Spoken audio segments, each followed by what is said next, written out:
जानकीकान्तस्मरणं जय जय राम राम।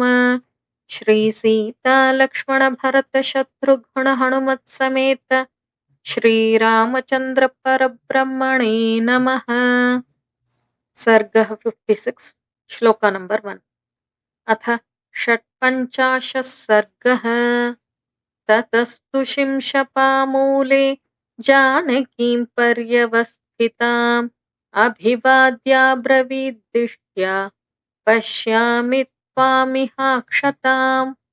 ततस्तं प्रस्थितं सीता वीक्षमाणा पुनः पुनः भर्तुस्नेहान्विता वाक्यम् हनूमन्तमभाषत। यदि त्वं मन्यसे तात वसैकाहमिहानघ क्वचित् सुसंवृते देशे विश्रान्तश्वो गमिष्यसि। मम चैवाल्पभाग्यायाः सान्निध्यात् तव वानर शोकस्यास्याप्रमेयस्य मुहूर्तं स्यादपि क्षयः। गते हि हरिशार्दूल पुनः सम्प्राप्तये त्वयि प्राणेष्वपि न विश्वासो मम वानरपुङ्गव। अदर्शनं च ते वीर भूयो मां दारयिष्यति दुःखात् दुःखतरं प्राप्तं दुर्मनः शोककर्षिताम्।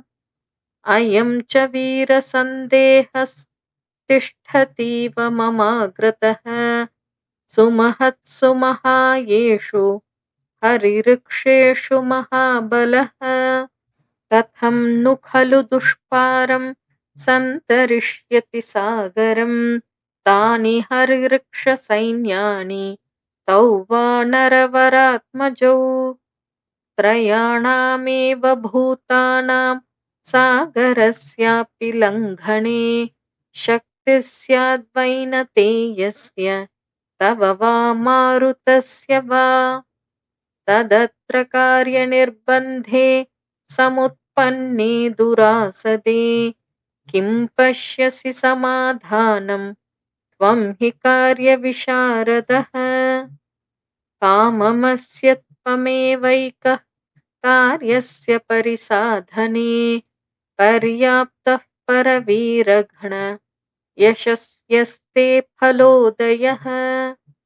बलैस्तु संकुलां कृत्वा लङ्कां परबलार्दनः मां नयेद्यदि काकुत्स्थस्तस्य सदृशं भवेत्। तद्यथा तस्य विक्रान्तमनुरूपं महात्मनः भवत्याः वशूरस्य तथा त्वमुपपादय। तदर्थोपहितं वाक्यं प्रश्रितं हेतुसंहितं निशम्य हनुमान् वीरो वाक्यमुत्तरमब्रवीत्। देवि हरिवृक्षसैन्यानामीश्वरः प्लवतां वरः सुग्रीवः सत्त्वसम्पन्नस्तवार्थे कृतनिश्चयः। स वानरसहस्राणां कोटिभिरभिसंवृतः क्षिप्रमेष्यति वैदेही सुग्रीवः प्लवगाधिपः। तौ च वीरौ नरवरौ सहितौ रामलक्ष्मणौ आगम्य नगरीं लङ्कां सायकैर्विधमिष्यतः। सगणं राक्षसं हत्वा न चिरात् रघुनन्दनः त्वामादाय वरारोहे स्वां पुरीं प्रति यास्यति। समाश्वसि हि भद्रं ते भवत्वं कालकाङ्क्षिणी क्षिप्रं द्रक्ष्यसि रामेण निहतं रावणं रणे। निहते राक्षसेन्द्रे च सपुत्रामात्यबान्धवे त्वं समेष्यसि रामेण शशाङ्केनैव रोहिणी। क्षिप्रमेष्यति काकुत्स्थो हरिवृक्षप्रवरैर्युतः यस्ते युधि विजित्यारीन् शोकं व्यपनयिष्यति। एवमाश्वास्य वैदेहीं हनूमान् मारुतात्मजः गमनाय मतिं कृत्वा वैदेहीमभ्यवादयत्। राक्षसान् प्रवरान् हत्वा नाम विश्राव्य चात्मनः समाश्वास्य च वैदेहीं दर्शयित्वा परं बलम् नगरीमाकुलां कृत्वा वञ्चयित्वा च रावणम् दर्शयित्वा बलं घोरं वैदेहीमभिवाद्य च प्रतिगन्तुं मनश्चक्रे पुनर्मध्येन सागरम् ततः स कपिशार्दूलस्वामी सन्दर्शनोत्सुकः आरुरोह गिरिश्रेष्ठमरिष्टमरिमर्दनः तुङ्गपद्मकजुष्टाभिर्नीलाभिर्पणराजिभिः शृङ्गान्तरविलम्बिभिः बोध्यमानमिव प्रीत्या दिवाकरकरैः शुभैः उन्मिषन्तमिवोद्धूतैर्लोचनैरिव धातुभिः तोयौघनिस्वनैर्मन्द्रैः प्राधीतमिव पर्वतम् प्रगीतमिव विस्पष्टं नानाप्रस्रवणस्वनैः देवदारुभिरुद्धूतैरूर्ध्वबाहुमिव स्थितम् प्रपातजलनिर्घोषैः प्राकृष्टमिव सर्वतः वेपमानमिव श्यामैः कम्पमानैः शरद्वनैः वेणुभिर्मारुतोद्धूतैः कूजन्तमिव कीचकैः निःश्वसन्तमिवामर्षाद् घोरैराशीविशोत्तमैः नीहारकृतगम्भीरैर्ध्यायन्तमिव गह्वरैः मेघपातनिभैः पादैः प्रक्रान्तमिव सर्वतः जृम्भमाणमिवाकाशे शिखरैरभ्रमालिभिः कूटैश्च बहुधा कीर्णं शोभितं बहुकन्दरैः सालतालैश्च कर्णैश्च वंशैश्च बहुभिर्वृतम् लतावितानैर्विततैः पुष्पवद्भिरलङ्कृतम् नानामृगगणैः कीर्णं धातुनिष्यन्दभूषितम् बहुप्रस्रवणोपेतं शिलासञ्चयसङ्कटम् महर्षियक्षगन्धर्वकिन्नरोरगसेवितं लतापादपसम्बाधं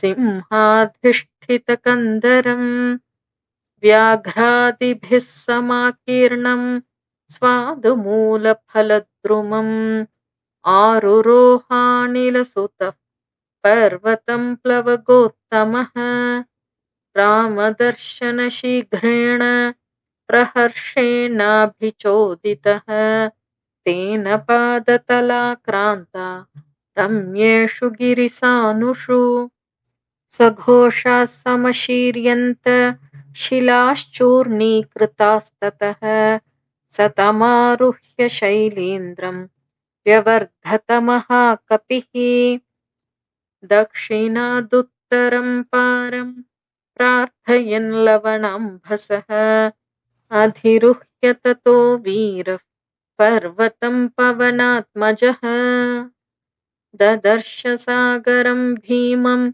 भीमोरगनिषेवितं समारुत इवाकाशं मारुतस्यात्मसम्भवः प्रपेदे हरिशार्दूलो दक्षिणादुत्तरां दिशं स तदा पीडितस्तेन कपिना पर्वतोत्तमः ररासविविधैर्भूतैः प्राविशत् वसुधातलं कम्पमानैश्च शिखरैः पतद्भिरपि च द्रुमैः तस्योरुवेगोन्मथिताः पादपाः पुष्पशालिनः निपेतुर्भूतले भग्नाः शक्रायुधहता इव कन्दरोदरसंस्थानां पीडितानां महौजसां सिंहानां निनदो भीमो नभो भिन्दन् हि शुश्रुवे